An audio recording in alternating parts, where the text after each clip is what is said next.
Education with Robot। अध्याय 6 विनिर्माण उद्योग। दिवाली के अवसर पर हरीश अपने माता पिता के साथ बाजार गया। उन्होंने उसके लिए कपड़े तथा जूते खरीदे। उसकी मां ने बर्तन, चीनी, चाय व मृदा के दीप खरीदे। हरीश ने देखा कि दुकानें अत्यधिक सामान से भरी थी। चीजों को इतनी अधिक मात्रा में देखकर वह हैरान था। उसके पिता ने समझाया कि जूते, कपड़े, चीनी आदि बड़े उद्योगों में मशीनों द्वारा बनाए जाते हैं, छोटे उद्योगों में बर्तन बनाए जाते हैं तथा दीप जैसी चीजें व्यक्तिगत तौर पर कारीगरों द्वारा घरेलू उद्योगों में बनाई जाती हैं। क्या आप इन उद्योगों के विषय में जानते हैं? कच्चे पदार्थ को मूल्यवान उत्पाद में परिवर्तित कर अधिक मात्रा में वस्तुओं के उत्पादन को विनिर्माण या वस्तु निर्माण कहा जाता है। क्या आप जानते हैं, कागज लकड़ी से, चीनी गन्ने से, लोहा इस्पात लौह अयस्क से तथा एल्यूमिनियम बॉक्साइट से निर्मित है। क्या आप यह भी जानते हैं कि कई किस्म के कपड़े ऐसे रेशों से बनते हैं जो रेशा उद्योग में बनते हैं। द्वितीयक कार्यों में लगे व्यक्ति कच्चे माल को परिष्कृत वस्तुओं में परिवर्तित करते हैं। स्टील, कार, कपड़ा उद्योग, बेकरी तथा पेय पदार्थों संबंधी उद्योगों में लगे श्रमिक इसी वर्ग के अंतर्गत आते हैं। कुछ व्यक्ति सेवाएं प्रदान करने में रोजगार पाते हैं। इस अध्याय में हम द्वितीयक क्रियाओं के अंतर्गत विनिर्माण उद्योगों के विषय में पढ़ेंगे। किसी देश की आर्थिक उन्नति विनिर्माण उद्योगों के विकास से मापी जाती है। विनिर्माण का महत्व। विनिर्माण उद्योग सामान्यतः विकास की तथा विशेषतः आर्थिक विकास की रीढ़ समझे जाते हैं, क्योंकि विनिर्माण उद्योग न केवल कृषि के आधुनिकीकरण में सहायक हैं वरन द्वितीयक व तृतीयक सेवाओं में रोजगार उपलब्ध कराकर कृषि पर हमारी निर्भरता को कम करते हैं। देश में औद्योगिक विकास बेरोजगारी तथा गरीबी उन्मूलन की एक आवश्यक शर्त है। भारत में सार्वजनिक तथा संयुक्त क्षेत्र में लगे उद्योग इसी विचार पर आधारित थे। जनजातीय तथा पिछड़े क्षेत्रों में उद्योगों की स्थापना का उद्देश्य भी क्षेत्रीय असमानताओं को कम करना था। निर्मित वस्तुओं का निर्यात वाणिज्य व्यापार को बढ़ाता है जिससे अपेक्षित विदेशी मुद्रा की प्राप्ति होती है। वे देश ही विकसित हैं जो कच्चे माल को विभिन्न तथा अधिक मूल्यवान तैयार माल में विनिर्मित करते हैं। भारत का विकास विविध व शीघ्र औद्योगिक विकास में निहित है। कृषि तथा उद्योग एक दूसरे से पृथक नहीं हैं, यह एक दूसरे के पूरक हैं। उदाहरणार्थ, भारत में कृषि पर आधारित उद्योगों ने कृषि पैदावार बढ़ोतरी को प्रोत्साहित किया है। यह उद्योग कच्चे माल के लिए कृषि पर निर्भर हैं तथा इनके द्वारा निर्मित उत्पाद जैसे सिंचाई के लिए पंप, उर्वरक, कीटनाशक दवाएं, प्लास्टिक पाइप, मशीनें व कृषि औजार आदि पर किसान निर्भर हैं। इसलिए विनिर्माण उद्योग के विकास तथा स्पर्धा से न केवल कृषि उत्पादन को बढ़ावा मिला है, अपितु उत्पादन प्रक्रिया भी सक्षम हुई है। आज वैश्वीकरण के युग में हमारे उद्योगों को अधिक प्रतिस्पर्धी तथा सक्षम होने की आवश्यकता है। केवल आत्मनिर्भरता ही काफी नहीं है। हमारी वस्तुएं गुणवत्ता में अंतर्राष्ट्रीय स्तर की हों तभी हम अंतर्राष्ट्रीय बाजार में प्रतिस्पर्धा कर पाएंगे। राष्ट्रीय अर्थव्यवस्था में उद्योगों का योगदान पिछले 2 दशकों से सकल घरेलू उत्पाद में विनिर्माण उद्योग का योगदान 27% में से 17% ही है, क्योंकि 10% भाग खनिज खनन गैस तथा विद्युत ऊर्जा का योगदान है। भारत की अपेक्षा अन्य पूर्वी एशियाई देशों में विनिर्माण का योगदान सकल घरेलू उत्पाद का 25 से 35% है। पिछले 1 दशक से भारतीय विनिर्माण क्षेत्र में 7% प्रति वर्ष की दर से बढ़ोतरी हुई है। बढ़ोतरी की यह दर अगले दशक में 12% अपेक्षित है। वर्ष 2003 से विनिर्माण क्षेत्र का विकास 9 से 10% प्रति वर्ष की दर से हुआ है। उपयुक्त सरकारी नीतियों तथा औद्योगिक उत्पादन में बढ़ोतरी के नए प्रयासों से अर्थशास्त्रियों का अनुमान है कि विनिर्माण उद्योग अगले 1 दशक में अपना लक्ष्य पूरा कर सकता है। इस उद्देश्य से राष्ट्रीय विनिर्माण प्रतिस्पर्धा नेशनल मैन्युफैक्चरिंग कम्पिटिटिवनेस काउंसिल की स्थापना की गई है। औद्योगिक स्थान 2.1.7 उद्योगों की स्थापना स्वभावतः जटिल है। इनकी स्थापना कच्चे माल की उपलब्धता, श्रमिक पूंजी, शक्ति के साधन तथा बाजार आदि की उपलब्धता से प्रभावित होती है। इन सभी कारकों का एक स्थान पर पाया जाना लगभग असंभव है। फलस्वरूप विनिर्माण उद्योग की स्थापना के लिए वही स्थान उपयुक्त हैं जहां ये कारक उपलब्ध हों अथवा जहां इन्हें कम कीमत पर उपलब्ध कराया जा सकता है। औद्योगिक प्रक्रिया के प्रारंभ होने के साथ साथ नगरीकरण प्रारंभ होता है। कभी कभी उद्योग शहरों में या उनके निकट लगाए जाते हैं। इस प्रकार औद्योगिकरण तथा नगरीकरण साथ साथ चलते हैं। नगर उद्योगों को बाजार तथा सेवाएं जैसे बैंकिंग, बीमा, परिवहन, श्रमिक तथा वित्तीय सलाह आदि उपलब्ध कराते हैं। नगर केंद्रों द्वारा दी गई सुविधाओं से लाभान्वित कई बार बहुत से उद्योग नगरों के आसपास ही केंद्रित हो जाते हैं, जिसे समूहन बचत एग्लोमरेशन इकोनॉमीज कहा जाता है। ऐसे स्थानों पर धीरे धीरे बड़ा औद्योगिक समूहन स्थापित हो जाता है। स्वतंत्रता से पहले अधिकतर विनिर्माण उद्योगों की स्थापना दूरस्थ देशों से व्यापार पर आधारित थी, जैसे मुंबई, कोलकाता व चेन्नई आदि। परिणामस्वरूप कुछ एक नगर औद्योगिक केंद्र के रूप में उभरे जो ग्रामीण कृषि पृष्ठ प्रदेश हिंटलैंड से घिरे थे। किसी उद्योग की अवस्थिति का निर्धारण उसकी न्यूनतम उत्पादन लागत से निर्धारित होता है। सरकारी नीतियों तथा निपुण श्रमिकों की उपलब्धता भी उद्योगों की अवस्थिति को प्रभावित करती है। उद्योगों का वर्गीकरण।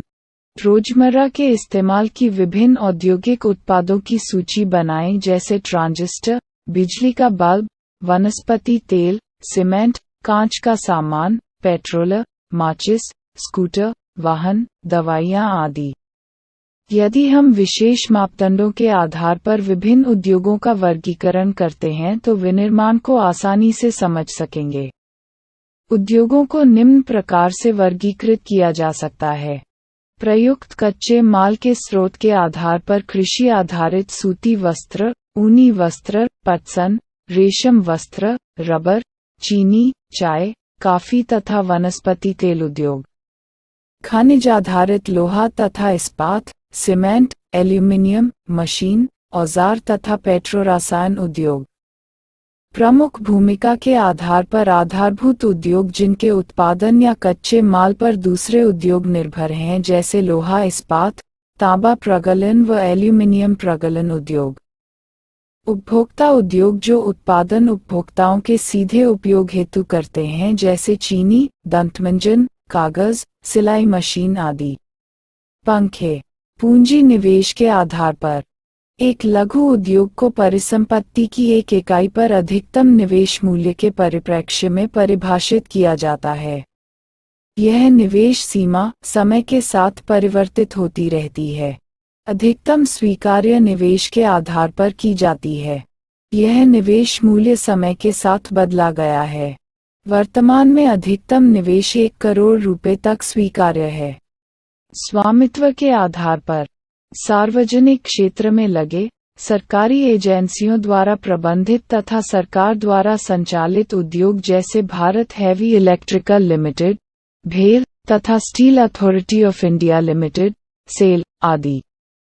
निजी क्षेत्र के उद्योग जिनका एक व्यक्ति के स्वामित्व में और उसके द्वारा संचालित अथवा लोगों के स्वामित्व में या उनके द्वारा संचालित है। टिस्को, बजाज ऑटो लिमिटेड, डाबर उद्योग आदि। संयुक्त उद्योग वैसे उद्योग जो राज्य सरकार और निजी क्षेत्र के संयुक्त प्रयास से चलाए जाते हैं, जैसे ऑल इंडिया लिमिटेड, ऑयल। सहकारी उद्योग जिनका स्वामित्व कच्चे माल की पूर्ति करने वाले उत्पादकों, श्रमिकों या दोनों के हाथों में होता है। संसाधनों का कोष संयुक्त होता है तथा लाभ हानि का विभाजन भी अनुपातिक होता है, जैसे महाराष्ट्र के चीनी उद्योग, केरल के नारियल पर आधारित उद्योग। कच्चे तथा तैयार माल की मात्रा व भार के आधार पर भारी उद्योग जैसे लोहा तथा इस्पात आदि। हल्के उद्योग जो कम भार वाले कच्चे माल का प्रयोग कर हल्के तैयार माल का उत्पादन करते हैं, जैसे विद्युतीय उद्योग। कृषि आधारित उद्योग, सूती वस्त्र, पटसन, रेशम, ऊनी वस्त्र, चीनी तथा वनस्पति तेल आदि उद्योग कृषि से प्राप्त कच्चे माल पर आधारित हैं। वस्त्र उद्योग, भारतीय अर्थव्यवस्था में वस्त्र उद्योग का अपना अलग महत्व है क्योंकि इसका औद्योगिक उत्पादन में महत्वपूर्ण योगदान है। देश का यह अकेला उद्योग है जो कच्चे माल से उच्चतम अतिरिक्त मूल्य उत्पाद तक की श्रृंखला में परिपूर्ण तथा आत्मनिर्भर है। सूती वस्त्र उद्योग, प्राचीन भारत में सूती वस्त्र हाथ से कताई और हथकरघा बुनाई तकनीकों से बनाए जाते थे। 18वीं शताब्दी के बाद विद्युतीय करघों का उपयोग होने लगा। औपनिवेशिक काल के दौरान हमारे परंपरागत उद्योगों को बहुत हानि हुई क्योंकि हमारे उद्योग इंग्लैंड के 5 मशीन निर्मित वस्त्रों से स्पर्धा नहीं कर पाए। पहला सफल सूती वस्त्र उद्योग 1854 में मुंबई में लगाया गया। यूरोप 2 विश्व युद्धों से जूझ रहा था तथा भारत इंग्लैंड के अधीन था। ऐसे में इंग्लैंड में कपड़े की मांग आपूर्ति हेतु भारतीय सूती वस्त्र उद्योग को प्रोत्साहन मिला। आरंभिक वर्षों में सूती वस्त्र उद्योग महाराष्ट्र तथा गुजरात के कपास उत्पादन क्षेत्रों तक ही सीमित थे। कपास की उपलब्धता, बाजार, परिवहन, पत्तनों की समीपता, श्रम, नमीयुक्त जलवायु आदि कारकों ने इसके स्थानीयकरण को बढ़ावा दिया। इस उद्योग का कृषि से निकट का संबंध है और कृषकों, कपास चुनने वालों, गांठ बनाने वालों, कताई करने वालों, रंगाई करने वालों, डिजाइन बनाने वालों, पैकेट बनाने वालों और सिलाई करने वालों को यह जीविका प्रदान करता है। इस उद्योग के कारण रसायन, रंजक, मिल स्टोर तथा पैकेजिंग सामग्री और इंजीनियरिंग उद्योग की मांग बढ़ती है, फलस्वरूप इन उद्योगों का विकास होता है।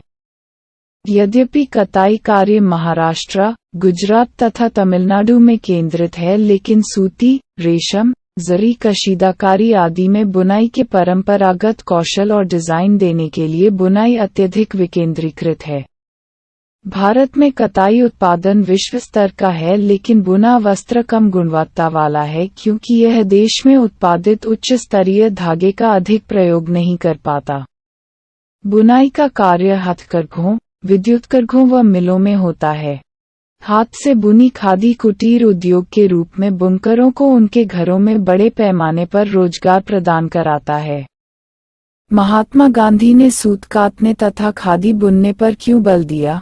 हमारे देश में विद्युत चालित करघों तथा हथकरघों द्वारा निर्मित लूमेज की अपेक्षा कारखानों द्वारा निर्मित लूमेज को कम रखना क्यों महत्वपूर्ण है? भारत जापान को सूत का निर्यात करता है।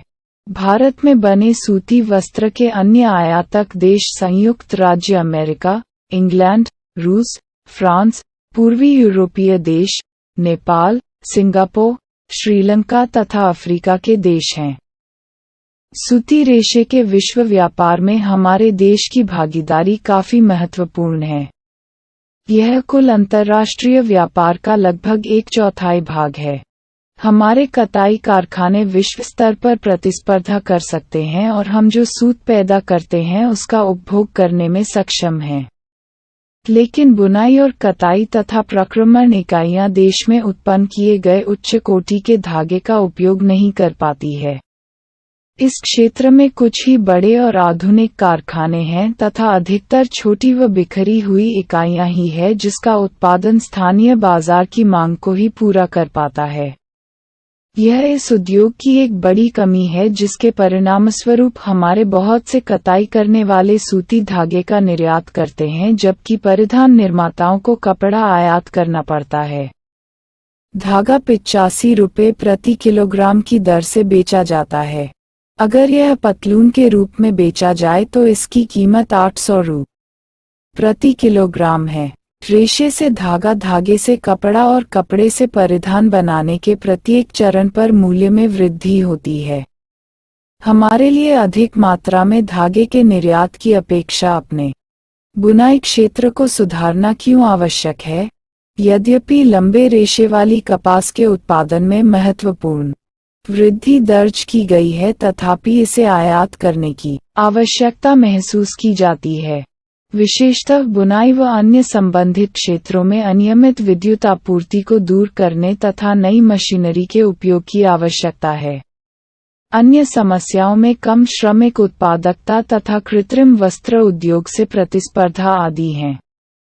पटसन उद्योग भारत पटसन व पटसन निर्मित सामान का सबसे बड़ा उत्पादक है तथा बांग्लादेश के पश्चात दूसरा बड़ा निर्यातक भी है।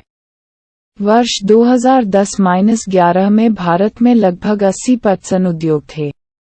इनमें अधिकांश पश्चिम बंगाल में हुगली नदी तट पर 98 किलोमीटर लंबी तथा 3 किलोमीटर चौड़ी एक सक्रिय मेखला में स्थित है।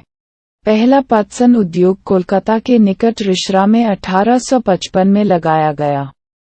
1947 में देश के विभाजन के पश्चात पटसन मिलें तो भारत में रह गईं, लेकिन 3/4 जूट उत्पादक क्षेत्र पूर्वी पाकिस्तान अर्थात बांग्लादेश में चले गए। हुगली नदी तट पर इनके स्थित होने के निम्न कारण पटसन उत्पादक क्षेत्रों की निकटता, सस्ता जल परिवहन, सड़क, रेल व जल परिवहन का जाल, कच्चे माल का मिलों तक ले जाने में सहायक होना, कच्चे पटसन को संसाधित करने में प्रचुर जल, पश्चिम बंगाल तथा समीपवर्ती राज्य उड़ीसा, बिहार व उत्तर प्रदेश से सस्ता श्रमिक उपलब्ध होना, कोलकाता का एक बड़े नगरीय केंद्र के रूप बैंकिंग, बीमा और जूट के सामान के निर्यात के लिए पत्तन की सुविधाएं प्रदान करना आदि सम्मिलित हैं। इस उद्योग की चुनौतियों में अंतर्राष्ट्रीय बाजार में कृत्रिम वस्त्रों से और बांग्लादेश, ब्राजील, फिलीपींस, मिस्र तथा थाईलैंड जैसे अन्य देशों से कड़ी प्रतिस्पर्धा शामिल है। यद्यपि पटसन पैकिंग की अनिवार्य प्रयोग की सरकारी नीति के कारण इसकी घरेलू मांग बढ़ी है, तथापि मांग बढ़ाने हेतु उत्पाद में विविधता भी आवश्यक है। पटसन के प्रमुख खरीदार अमेरिका, कनाडा, घाना, सऊदी अरब, यूनाइटेड किंगडम और ऑस्ट्रेलिया हैं। बढ़ते वैश्विक पर्यावरण अनुकूलन, जैव निम्नीकरणीय पदार्थों के लिए विश्व की बढ़ती जागरूकता ने पुनः जूट उत्पादों के लिए अवसर प्रदान किया है। चीनी उद्योग भारत का चीनी उत्पादन में विश्व में दूसरा स्थान है, लेकिन गुड़ व खांडसारी के उत्पादन में इसका प्रथम स्थान है। इस उद्योग में प्रयुक्त कच्चा माल भारी होता है तथा धुलाई में इसके सुक्रोज की मात्रा घट जाती है। चीनी मिलें उत्तर प्रदेश, बिहार, महाराष्ट्र, कर्नाटक, तमिलनाडु, आंध्र प्रदेश, गुजरात, पंजाब, हरियाणा तथा मध्य प्रदेश राज्यों में फैली हैं। चीनी मिलों का 60% उत्तर प्रदेश तथा बिहार में है। यह उद्योग मौसमी है, अतः सहकारी क्षेत्र के लिए उपयुक्त है। क्या आप बता सकते हैं ऐसा क्यों है? पिछले कुछ वर्षों से इन मिलों की संख्या दक्षिणी और पश्चिमी राज्यों में विशेषकर महाराष्ट्र में बढ़ी है। इसका मुख्य कारण यहाँ के गन्ने में अधिक सुक्रोज की मात्रा है। अपेक्षाकृत ठंडी जलवायु भी गुणकारी है। इसके अतिरिक्त इन राज्यों में सहकारी समितियां भी सफल रही हैं। इस उद्योग की प्रमुख चुनौतियां इस प्रकार हैं। इस उद्योग का अल्पकालिक होना, पुरानी व असक्षम तकनीक का इस्तेमाल, परिवहन असक्षमता से गन्ने का समय पर कारखानों में न पहुंचना तथा खोई बैगैस का अधिकतम इस्तेमाल न कर पाना। खनिज आधारित उद्योग वे उद्योग जो खनिज व धातुओं को कच्चे माल के रूप में प्रयोग करते हैं, खनिज आधारित उद्योग कहलाते हैं। क्या आप इस वर्ग में आने वाले कुछ उद्योगों का नाम बता सकते हैं?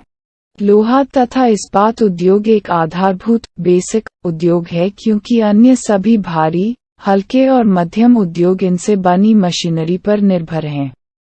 विविध प्रकार के इंजीनियरिंग सामान, निर्माण सामग्री, रक्षा, चिकित्सा, टेलीफोन, वैज्ञानिक उपकरण और विभिन्न प्रकार की उपभोक्ता वस्तुओं के निर्माण के लिए इस्पात की आवश्यकता होती है।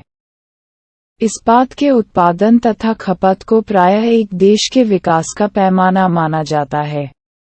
लोहा तथा इस्पात एक भारी उद्योग है, क्योंकि इसमें प्रयुक्त कच्चा तथा तैयार माल दोनों ही भारी और स्थूल होते हैं और इसके लिए अधिक परिवहन लागत की आवश्यकता होती है।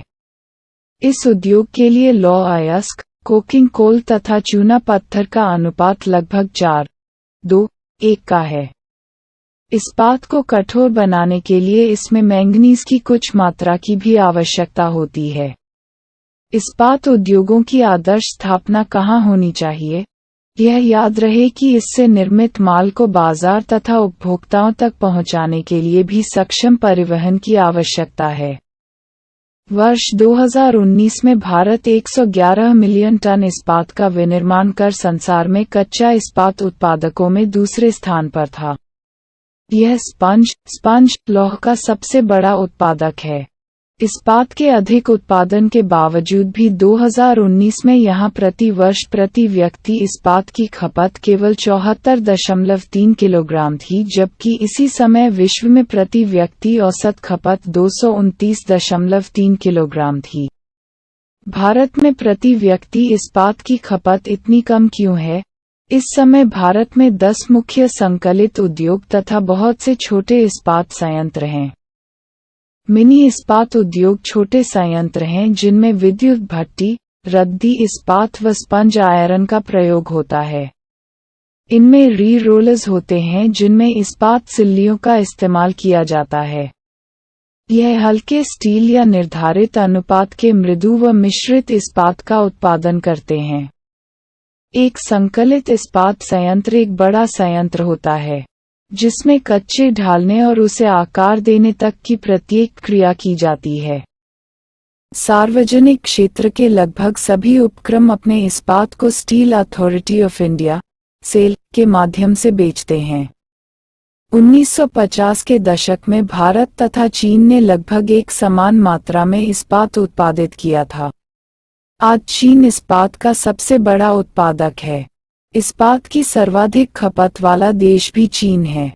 भारत में छोटानागपुर के पठारी क्षेत्र में अधिकांश लोहा तथा इस्पात उद्योग संकेंद्रित हैं। इस प्रदेश में इस उद्योग के विकास के लिए अधिक अनुकूल सापेक्ष परिस्थितियां हैं। इनमें लौह अयस्क की कम लागत, उच्च कोटि के कच्चे माल की निकटता, सस्ते श्रमिक और स्थानीय बाजार में इनके मांग की विशाल संभाव्यता सम्मिलित है। यद्यपि भारत संसार का एक महत्वपूर्ण लौह इस्पात उत्पादक देश है, तथापि हम इनके पूर्ण संभाव्य का विकास नहीं कर पाए हैं। इसके निम्न कारण हैं: क. उच्च लागत तथा कोकिंग कोयले की सीमित उपलब्धता, ख. कम श्रमिक उत्पादकता, ग. ऊर्जा की अनियमित पूर्ति तथा घ. अविकसित अवसंरचना आदि। हम भी उच्च कोटि का इस्पात दूसरे देशों से आयात करते हैं। हालांकि हमारा कुल इस्पात उत्पादन घरेलू मांग पूर्ति हेतु पर्याप्त है। निजी क्षेत्र में उद्यमियों के प्रयत्न से तथा उदारीकरण व प्रत्यक्ष विदेशी निवेश ने इस उद्योग को प्रोत्साहन दिया है। इस्पात उद्योग को अधिक स्पर्धावान बनाने के लिए अनुसंधान और विकास के संसाधनों को नियत करने की आवश्यकता है। Aluminium प्रगलन smelting. भारत में एल्यूमीनियम प्रगलन दूसरा सर्वाधिक महत्वपूर्ण धातु शोधन उद्योग है। यह हल्का, जंग अवरोधी, ऊष्मा का सुचालक, लचीला तथा अन्य धातुओं के मिश्रण से अधिक कठोर बनाया जा सकता है। हवाई जहाज बनाने में, बर्तन तथा तार बनाने में इसका प्रयोग किया जाता है। कई उद्योगों में इसका महत्व इस्पात, तांबा, जस्ता व शीशे के विकल्प के रूप में प्रयुक्त होने से बड़ा है। देश के एल्यूमीनियम प्रगलन संयंत्र ओडिशा, पश्चिम बंगाल, केरल, उत्तर प्रदेश, छत्तीसगढ़, महाराष्ट्र व तमिलनाडु राज्यों में स्थित हैं। प्रगालकों स्मेल्टर्स में बॉक्साइट का कच्चे पदार्थ के रूप में, जो भारी, गहरे लाल रंग की चट्टान जैसा होता है, प्रयोग किया जाता है। प्रवाह चार्ट चित्र 6.8 एल्यूमीनियम निर्माण प्रक्रिया दर्शाता है। इस उद्योग की स्थापना की दो महत्वपूर्ण आवश्यकताएं हैं: नियमित ऊर्जा की पूर्ति तथा कम कीमत पर कच्चे माल की सुनिश्चित उपलब्धता। रसायन उद्योग। भारत में रसायन उद्योग तेजी से विकसित हो रहा तथा फैल रहा है। इसकी भागीदारी सकल घरेलू उत्पाद में लगभग 3% है। यह उद्योग एशिया का तीसरा बड़ा तथा विश्व में आकार की दृष्टि से 12वें स्थान पर है। इसमें लघु तथा बृहद दोनों प्रकार की विनिर्माण इकाइयां सम्मिलित हैं। अकार्बनिक और कार्बनिक दोनों क्षेत्रों में तीव्र वृद्धि दर्ज की गई है। अकार्बनिक रसायनों में सल्फ्यूरिक अम्ल, उर्वरक, कृत्रिम वस्त्र, प्लास्टिक, गोंद, रंग रोगन, डाई आदि के निर्माण में प्रयुक्त नाइट्रिक अम्ल, क्षार, सोडा ऐश, सोडा ऐश, कांच, साबुन, शोधक या अपमारक, कागज में प्रयुक्त होने वाले रसायन तथा कास्टिक सोडा आदि शामिल हैं। इन उद्योगों का देश में विस्तृत फैलाव है। क्या आप बता सकते हैं ऐसा क्यों है? कार्बनिक रसायनों में पेट्रोसाइन शामिल हैं जो कृत्रिम वस्त्र, कृत्रिम रबर, प्लास्टिक, रंजक पदार्थ, दवाइयाँ, औषध रसायनों के बनाने में प्रयोग किए जाते हैं। यह उद्योग तेल शोधनशालाओं या पेट्रोसाइन संयंत्रों के समीप स्थापित हैं। रसायन उद्योग अपने आप में एक बड़ा उपभोक्ता भी है। आधारभूत रसायन एक प्रक्रिया द्वारा अन्य रसायन उत्पन्न करते हैं जिनका उपयोग औद्योगिक अनुप्रयोग, कृषि अथवा उपभोक्ता बाजारों के लिए किया जाता है। ऐसे ही उत्पादों की एक सूची बनाएं। उर्वरक उद्योग। उर्वरक उद्योग नाइट्रोजनी उर्वरक, मुख्यतः यूरिया, फॉस्फेटिक उर्वरक, डीएपी तथा अमोनियम फॉस्फेट और मिश्रित उर्वरक जिसमें 3 मुख्य पोषक उर्वरक नाइट्रोजन, फॉस्फेट व पोटाश शामिल हैं, के उत्पादन क्षेत्रों के इर्द गिर्द केंद्रित हैं। तीसरा अर्थात पोटाश पुनर्तः आयात किया जाता है क्योंकि हमारे देश में वाणिज्यिक रूप से या किसी भी रूप में प्रयुक्त होने वाला पोटाश या पोटाशियम यौगिकों के भंडार नहीं है। हरित क्रांति के पश्चात यह उद्योग देश के अन्य अनेक भागों में भी फैल गया। गुजरात, तमिलनाडु, उत्तर प्रदेश, पंजाब और केरल राज्य कुल उर्वरक उत्पादन का लगभग 50% उत्पादन करते हैं। अन्य महत्वपूर्ण उत्पादक राज्य आंध्र प्रदेश, ओडिशा, राजस्थान, बिहार, महाराष्ट्र, असम, पश्चिम बंगाल, गोवा, दिल्ली, मध्य प्रदेश तथा कर्नाटक हैं। सीमेंट उद्योग। निर्माण कार्यों जैसे घर, कारखाने, पुल, सड़कें, हवाई अड्डा, बांध तथा अन्य व्यापारिक प्रतिष्ठानों के निर्माण में सीमेंट आवश्यक है। इस उद्योग को भारी व स्थूल कच्चे माल जैसे चूना पत्थर, सिलिका और जिप्सम की आवश्यकता होती है। रेल परिवहन के अतिरिक्त इसमें कोयला तथा विद्युत ऊर्जा भी आवश्यक है। पहला सीमेंट उद्योग सन 1904 में चेन्नई में लगाया गया था। स्वतंत्रता के पश्चात इस उद्योग का प्रसार हुआ। गुणवत्ता में सुधार के कारण भारत की बड़ी घरेलू मांग के अतिरिक्त पूर्वी एशिया, मध्य पूर्व, अफ्रीका तथा दक्षिण एशिया के बाजारों में मांग बढ़ी है। यह उद्योग उत्पादन तथा निर्यात दोनों ही रूपों में प्रगति पर है। इस उद्योग को बनाए रखने के लिए पर्याप्त घरेलू मांग और पूर्ति में वृद्धि करने के प्रयास किए जा रहे हैं। मोटर वाहन उद्योग। मोटर गाड़ी यात्रियों तथा सामान के तीव्र परिवहन के साधन हैं। भारत में विभिन्न केंद्रों पर ट्रक, बसें, कारें, मोटरसाइकिल, स्कूटर, तिपहिया तथा बहुउपयोगी वाहन निर्मित किए जाते हैं। उदारीकरण के पश्चात नए और आधुनिक मॉडल के वाहनों का बाजार तथा वाहनों की मांग बढ़ी है, जिससे इस उद्योग में विशेषकर कार, दोपहिया तथा तिपहिया वाहनों में अपार वृद्धि हुई है। यह उद्योग दिल्ली, गुड़गांव, मुंबई, पुणे, चेन्नई, कोलकाता, लखनऊ, इंदौर, हैदराबाद, जमशेदपुर तथा बेंगलुरु के आसपास स्थित हैं। सूचना प्रौद्योगिकी तथा इलेक्ट्रॉनिक उद्योग। इलेक्ट्रॉनिक उद्योग के अंतर्गत आने वाले उत्पादों में ट्रांजिस्टर से लेकर television, telephone, cellular telecom, telephone exchange, radar, computer तथा दूरसंचार उद्योग के लिए उपयोगी अनेक अन्य उपकरण तक बनाए जाते हैं। बेंगलुरु भारत की इलेक्ट्रॉनिक राजधानी के रूप में उभरा है। इलेक्ट्रॉनिक सामान के अन्य महत्वपूर्ण उत्पादक 14 केंद्र मुंबई, दिल्ली, हैदराबाद, पुणे, चेन्नई, कोलकाता तथा लखनऊ हैं। इस उद्योग का सर्वाधिक संकेंद्रण बेंगलुरु, नोएडा, मुंबई, चेन्नई, हैदराबाद और पुणे में है।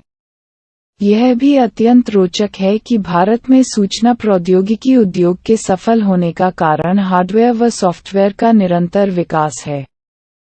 1.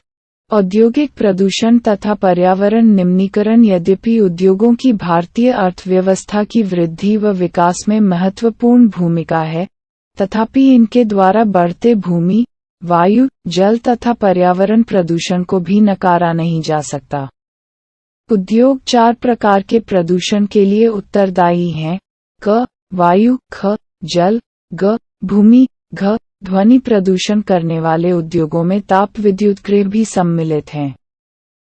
वायु प्रदूषण अधिक अनुपात में अनचाही गैसों की उपस्थिति जैसे सल्फर डाइऑक्साइड तथा कार्बन मोनोऑक्साइड वायु प्रदूषण का कारण है। वायु में निलंबित कणनुमा पदार्थों में ठोस व द्रवीय दोनों ही प्रकार के कण होते हैं, जैसे धूलि, स्प्रे, कुहासा तथा धुआं। रसायन व कागज उद्योग, ईंटों के भट्ठ, तेल शोधनशालाएं, प्रगलन उद्योग, जीवाश्म ईंधन दहन तथा छोटे बड़े कारखाने प्रदूषण के नियमों का उल्लंघन करते हुए धुआं निष्कासित करते हैं। जहरीली गैसों का रिसाव बहुत भयानक तथा दूरगामी प्रभावों वाला हो सकता है। क्या आप भोपाल गैस त्रासदी के विषय में जानते हैं? वायु प्रदूषण मानव स्वास्थ्य, पशुओं, पौधों, इमारतों तथा पूरे पर्यावरण पर दुष्प्रभाव डालते हैं। जल प्रदूषण उद्योगों द्वारा कार्बनिक तथा अकार्बनिक अपशिष्ट पदार्थों के नदी में छोड़ने से जल प्रदूषण फैलता है। जल प्रदूषण के प्रमुख कारक कागज, लुगदी, रसायन, वस्त्र तथा रंगाई उद्योग, तेल शोधनशालाएं, चमड़ा उद्योग तथा इलेक्ट्रोप्लेटिंग उद्योग हैं, जो रंग, अपमारक, अम्ल, लवण तथा भारी धातुएं जैसे सीसा, पारा, कीटनाशक, उर्वरक, कार्बन, प्लास्टिक और रबर सहित कृत्रिम रसायन आदि जल में वाहित करते हैं। भारत के मुख्य अपशिष्ट पदार्थों में फ्लाई ऐश, फॉस्फोर, जिप्सम तथा लोहा इस्पात की अशुद्धियां, स्लैग हैं। तापीय प्रदूषण जब कारखानों तथा तापघरों से गर्म जल को बिना ठंडा किए ही नदियों तथा तालाबों में छोड़ दिया जाता है, तो जल में तापीय प्रदूषण होता है। जलीय जीवन पर इसका क्या प्रभाव होगा बताएं? परमाणु ऊर्जा संयंत्रों के अपशिष्ट व परमाणु शस्त्र उत्पादक कारखानों से कैंसर, जन्मजात विकार तथा अकाल प्रसव जैसी बीमारियां होती हैं। मृदा व जल प्रदूषण आपस में संबंधित हैं। मलबे का ढेर, विशेषकर कांच, हानिकारक रसायन, औद्योगिक बहाव, पैकिंग, लवण तथा कूड़ा करकट मृदा को अनुपजाऊ बनाता है। वर्षा जल के साथ ये प्रदूषक जमीन से रिसते हुए भूमिगत जल तक पहुंचकर उसे भी प्रदूषित कर देते हैं। ध्वनि प्रदूषण ध्वनि प्रदूषण से खिन्नता तथा उत्तेजना ही नहीं वरन श्रवण असक्षमता, हृदय गति, रक्तचाप तथा अन्य कायिक व्यथाएं भी बढ़ती हैं। अनचाही ध्वनि उत्तेजना व मानसिक चिंता का स्रोत है। औद्योगिक तथा निर्माण कार्य, कारखानों के उपकरण, जनरेटर, लकड़ी चीरने के कारखाने, गैस यांत्रिकी तथा विद्युत ड्रिल भी अधिक ध्वनि उत्पन्न करते हैं। पर्यावरणीय निम्नीकरण की रोकथाम। कारखानों द्वारा निष्कासित 1 लीटर अपशिष्ट से लगभग 8 गुना स्वच्छ जल दूषित होता है। औद्योगिक प्रदूषण से स्वच्छ जल को कैसे बचाया जा सकता है? इसके कुछ निम्न सुझाव हैं। विभिन्न प्रक्रियाओं में जल का न्यूनतम उपयोग तथा जल का 2 या अधिक उत्तरोत्तर अवस्थाओं में पुनर्चक्रण द्वारा पुनः उपयोग। जल की आवश्यकता पूर्ति हेतु वर्षा जल संग्रहण। नदियों व तालाबों में गर्म जल तथा अपशिष्ट पदार्थों को प्रवाहित करने से पहले उनका शोधन करना। औद्योगिक अपशिष्ट का शोधन 3 चरणों में किया जा सकता है। यांत्रिक साधनों द्वारा प्राथमिक शोधन। इसमें अपशिष्ट पदार्थों की छांटाई, उनके छोटे छोटे टुकड़े करना, ढकना तथा तलछट जमाव आदि सम्मिलित हैं। जैविक प्रक्रियाओं द्वारा द्वितीयक शोधन। जैविक, रासायनिक तथा भौतिक प्रक्रियाओं द्वारा तृतीयक शोधन। इसमें अपशिष्ट जल को पुनर्चक्रण द्वारा पुनः प्रयोग योग्य बनाया जाता है। जहां भूमिगत जल का स्तर कम है, वहां उद्योगों द्वारा इसके अधिक निष्कासन पर कानूनी प्रतिबंध होना चाहिए। वायु में निलंबित प्रदूषण को कम करने के लिए कारखानों में ऊंची चिमनियों में इलेक्ट्रोस्टैटिक अवक्षेपण, इलेक्ट्रोस्टैटिक प्रेसिपिटेटर्स, स्क्रबर उपकरण तथा गैसीय प्रदूषक पदार्थों को जड़त्वीय रूप से पृथक करने के लिए उपकरण होना चाहिए। कारखानों में कोयले की अपेक्षा तेल व गैस के प्रयोग से धुएं के निष्कासन में कमी लाई जा सकती है। मशीनों व उपकरणों का उपयोग किया जा सकता है तथा जनरेटरों में साइलेंसर्स लगाया जा सकता है। ऐसी मशीनरी का प्रयोग किया जाए जो ऊर्जा सक्षम हो तथा कम ध्वनि प्रदूषण करे। ध्वनि अवशोषित करने वाले उपकरणों के इस्तेमाल के साथ कानों पर शोर नियंत्रण उपकरण भी पहनने चाहिए। सतत पोषणीय विकास की चुनौतियों के लिए पर्यावरणीय संचेतना से युक्त आर्थिक विकास की जरूरत है। राष्ट्रीय ताप विद्युत संयंत्र (एनटीपीसी) द्वारा दिखाया गया मार्ग। भारत में राष्ट्रीय ताप विद्युतगृह कॉर्पोरेशन विद्युत प्रदान करने वाली मुख्य निगम है। इसके पास पर्यावरण प्रबंधन तंत्र एम्स 14001 के लिए आईएसओ प्रमाण पत्र है। यह निगम प्राकृतिक पर्यावरण और संसाधन जैसे जल, खनिज तेल, गैस तथा ईंधन संरक्षण नीति का हिमायती है तथा इन्हें ध्यान में रखकर ही विद्युत संयंत्रों की स्थापना करता है। ऐसा निम्न उपायों द्वारा संभव है। आधुनिकतम तकनीकों पर आधारित उपकरणों का सही उपयोग करके तथा विद्यमान उपकरणों में सुधार। अधिकतम राख का इस्तेमाल कर अपशिष्ट पदार्थों का न्यून उत्पादन। पारिस्थितिकी संतुलन बनाए रखने के लिए हरित क्षेत्र की सुरक्षा तथा वृक्षारोपण के लिए प्रेरित करना। तरल अपशिष्ट प्रबंधन, राखयुक्त जलीय पुनर्चक्रण तथा राख संग्रह एशपॉन्ड प्रबंधन द्वारा पर्यावरण प्रदूषण को कम करना। सभी ऊर्जा संयंत्रों का पारिस्थितिकीय रूप से मॉनिटर तथा समीक्षा करना एवं ऑनलाइन आंकड़ों का प्रबंधन करना।